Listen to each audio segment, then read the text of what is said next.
और जो ग्रेनेड है वो भी आगे की साइड पर जाने वाला है। मोस्ट वांटेड का वो ग्रेनेड जहां पर सर्वर डाउन है। पेन इज लाइव, बच गया वो प्लेयर, पर जॉनथन थोड़ी देर पहले एक प्लेयर को ग्रेनेड से उन्होंने डाउन किया था, वापस वो आगे बढ़े, दूसरे प्लेयर को डाउन कर दिया। जॉनथन ये छठा फ्रैग जो वो अपने लिए निकालने वाले, और जतिन हंटर्स उनका एलिमिनेशन हुआ इस मैच से। और क्रेजी क्रेटोस वो अकेले खिलाड़ी यहाँ पर बचे हुए, ज्यादा देर तक वो सर्वाइव कर नहीं पाएंगे। और क्या बढ़िया कमबैक यहाँ पे हाइड्रोजन ने करके दिखाया है। देखिए आखिरी मीरामार जब होता है तो ये टीम वैसे भी कुछ अलग किस्म का जो गेम प्ले है वो दिखाती है, और ये आज के दिन का आखिरी मीरामार है। और यहाँ पर जो प्रदर्शन है वो अभी तक तो बढ़िया, बट अब ऐसा लग रहा है कि थोड़ा फंस से चुके हैं। क्योलमाओ को क्या वहां पर रिवाइवल मिल पाएगा, वो भी एक सवाल जरूर रहने वाला है। हाइड्रो और जेली वो सर्कल के अंदर पहुंच जरूर चुके हैं, और हाइड्रो वो अभी भी एक ऑफ गार्ड एंगल वहां पर क्रिएट करके बैठे हुए हैं। मौका है, उनैलिटी अभी तक तो उनके द्वारा दिखाई गई है। चलिए जो जोन के अंदर पहुंचे वहां पे उन्होंने साइड लाइंस पे पूरी जो इंटेल है वो अपनी टीम के लिए कलेक्ट करी, बढ़िया तरीके से वो रिवाइवल एग्जीक्यूट हुआ। और हाइड्रो अब वो हैं जो मोस्ट वांटेड के बहुत करीब जाते हुए नजर आए।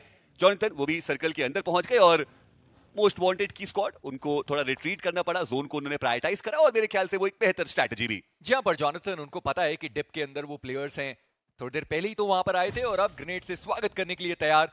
जॉनथन के पास अभी भी 6 और ग्रेनेड्स बचे रहेंगे। एक ग्रेनेड आगे दागे, लॉब्स्टर वो डाउन हो गए। 5 और ग्रेनेड जो जॉनथन के पास यहाँ पर मौजूद है। रैल्फी एचपी थोड़ी कम हुई है, जेली वो भी यहाँ पर आ चुके हैं, पर जेली उनके ऊपर क्रिस का वहां पर शॉट आता हुआ, जेली का वो ग्रेनेड, यहाँ पर लॉब्स्टर भी डाउन हो गए। और इसी के साथ नूपरी की स्क्वाड वो भी इस मुकाबले से बाहर, पर जॉनथन उनके खाते में ये 7वां फ्रैग। और टोटल 14 जो अब हो चुके हैं हाइड्रोजन के पास। काफी उम्दा अभी तक का वो पूरा परफॉर्मेंस जाता हुआ। मोस्ट वांटेड अभी भी अपने चारों प्लेयर्स के साथ मौजूद, और वांटेड वो खुद हैं जिन्होंने 3 फिनिशेस अपनी टीम के लिए निकाले। वहीं दूसरी तरफ जिस टीम के बारे में हम अभी तक चर्चाएं कर रहे थे, हेक्टर वॉरियर्स, अब उनकी बारी है फाइट लेने की।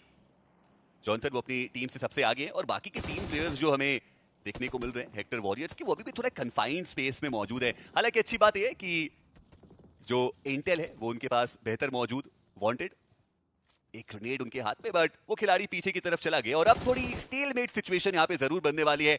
काफी कुछ डिपेंड करेगा अब अगले जोन शिफ्ट पे। लेकिन मुझे लगता है अब तो सब सर्वाइवल गेम थोड़ा ज्यादा खेलने वाले हैं, क्योंकि अभी तक हेक्टर वॉरियर्स उन्होंने तो बिल्कुल ही सर्वाइवल गेम खेला है, ज्यादा फाइट उन्होंने किसी से ली नहीं है। हेक्टर ही हैं जिन्होंने वो 3 फिनिशेस निकाले, और वही 3 फिनिशेस उस टीम के पास हैं। जॉनथन डैमेज उनको बहुत पड़ा है, वांटेड डाला गया था, वहां पर वो पहुंच पाए, के अंदर जाने की कोशिश करने वाले हैं। हेक्टर वो आगे के साइड पर आए, थोड़े और स्मोक्स डाले गए, और हेक्टर ने पूरा जो ध्यान था वो अपने ऊपर खींच लिया, और बाकी जो 2 प्लेयर्स थे उनको मौका मिल गया कि वो डिप में जहां पहले स्मोक डाला गया था वहां पर वो पहुंच पाए, पर हेक्टर वो नहीं पहुंच पाए। क्योलमाओ उन्होंने वो नॉक निकाला, हालांकि डोप थे जिन्होंने वो फ्रैग कंफर्म किया है, पर अब हर जगह से वो जो ग्रेनेड्स हैं आने वाले हैं। और इसी के साथ डियोनिसिस, एमबॉट दोनों प्लेयर्स बाहर हुए। हाइड्रो को वो दोनों फ्रैग्स मिल गए, और अब एक प्रॉपर 4v4 की ये बैटल अभी देखने को मिलने वाली है। 16 फिनिशेस आ चुके हैं हाइड्रोजन के पास, और सवाल सिर्फ इतना है कि क्या ये पहला 30 बॉम्बर हमें देखने को मिलने वाला है राइजिंग स्टार इन्विटेशनल का। जेली उनको पता है कि सामने के जो प्लेयर्स है वो मौजूद कहां पे है। हालांकि अगर हम मोस्ट वांटेड के स्क्वाड की बात करें तो सेंट्रल एरिया ज्यादा उनके पास मौजूद है। अगर ये सच में एंड जोन्स की तरफ जाती है फाइट, तो उनके पास एक एडेड एडवांटेज का हेड कनेक्शन भी वहां पे आया। आप हाइड्रो को देखिए किस प्रकार से वो अपनी टीम के लिए स्पेस क्रिएट करना चाहते हैं, बट बहुत ओपन में वो चले गए। जो बाकी के प्लेयर्स हैं वो भी उतनी सही टाइम पे वहां पे आ नहीं पाए, और ऐसा लग तो रहा है कि थोड़ा थ्रो सा यहां पर हो गया। 3 प्लेयर्स डाउन है, जेली बचते एकमात्र खिलाड़ी, और वो भी एकमात्र एचपी पे। और वो ग्रेनेड आया, और सही समय पर वो जो फर्स्ट एड था वो लग गया। पहले फर्स्ट एड लगा और उसके बाद वो ग्रेनेड आया, अदरवाइज उस ग्रेनेड से ही वो प्लेयर डाउन होता। पर वांटेड, मोस्ट वांटेड में बंटवारा कर सकते हैं, बट वो सारी चीजों के लिए मौका दिया नहीं गया। ऑलरेडी आप देखिए स्टार्ट मिल चुका है, जॉनथन सीधा एडवांस करेंगे। 2 प्लेयर्स ऑलरेडी टेक डाउन कर दिए गए, मॉर्टल उनका भी बचना बहुत ज्यादा मुश्किल। हाइड्रोजन काफी आसानी से लग तो रहा है कि यहाँ पे वो फिनिशर निकालते चले जाएंगे। जी हाँ, 2 फिनिशर यहाँ पे निकाले जा चुके हैं। बचे हुए प्लेयर भी आप देखे वो फुटस्टेप बिल्कुल भी नहीं देंगे, हालांकि उनकी पोजीशन लग तो रहा है कि पूरे तरीके से रिवील हो चुकी है। जहाँ जेली ने देखा और सीधा वो नीचे चले गए, अर्नी उनका भी एलिमिनेशन हुआ, और इसी के साथ मरनॉक्स अभी फ्लेक्स जॉर्ड उन्होंने मोस्ट वांटेड के वांटेड को पहले वेपन से ही वहां पर एलिमिनेट किया है। जॉनथन एचपी थोड़ी कम हुई है उनकी, पर देखना ये है कि क्या वो सच में अभी भी फाइट लेने के लिए आगे जाने वाले। जी हाँ, वो आगे फाइट लेने के लिए गए। मरनॉक्स उन्होंने डाउन कर दिया जॉनथन को, जेली वो भी यहाँ पर डाउन कर दिए गए। M249 का अभी तक बढ़िया इस्तेमाल किया गया है मरनॉक्स के द्वारा, और यही हम कह भी रहे हैं कि आपके पास मौका बहुत बढ़िया है। पर मरनॉक्स क्या वो फ्रैग कंफर्म करने के लिए जाने वाले जॉनथन, उनका रिवाइवल वहां पर छोड़ना पड़ा हाइड्रो को।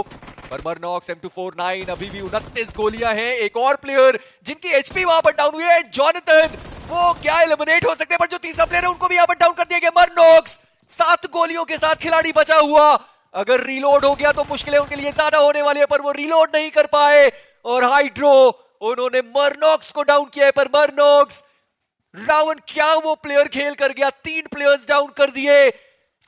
चौथे प्लेयर को क्या उनको अंदाजा है कि जेली की जो दुनिया है वो इंतजार कर रही है? जी नहीं, उनको बिल्कुल अंदाजा नहीं था।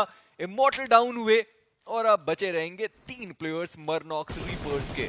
इतना तो अंदाजा है कि सामने 2 ही प्लेयर है, तो पूरे तरीके से अटैक करेंगे, आसानी से वो कंफर्मेशन निकाला जा सकता है। जेली, क्या इन्हें पता है कि वहां पे प्लेयर है? जी नहीं, उन्हें पता ही नहीं चला। जेली, उनको वहां पे गिराया जाएगा, अच्छी बात। टीममेट का वहां पे साथ था, कवर फायर पूरे तरीके से मिलता हुआ। देखिए, वो एक्सपेक्ट कर रहे थे कि अगर अंदर कोई खिलाड़ी होगा तो मैंने ग्रेनेड का पिन खींचा है तो वो प्लेयर बाहर आएगा, पर काइरोस ने कहा कि मैं पेशेंस दिखाऊंगा, मैं बाहर तो नहीं आने वाला। उन्होंने जेली को डाउन किया, पर फ्रैग को वो कंफर्म नहीं कर पाए। दूसरे साइड से उनके ऊपर वो शॉट्स पड़े, वो प्लेयर डाउन हुआ। क्योलामाओ, अब उनके सामने मरनॉक्स पिछले अगर एंगल की बात करें जो कि रीहोस्ट हुआ, वहां पर तो बढ़िया खेल कर गए थे, पर अब एक बार फिर से बारी होने वाली है। वो वापस खिलाड़ी बाहर गया और अपने आप को अंदर के साइड पर अगेन वो लेकर आए, और शायद उनको लगा कि किसी ने नोटिस किया नहीं कि वो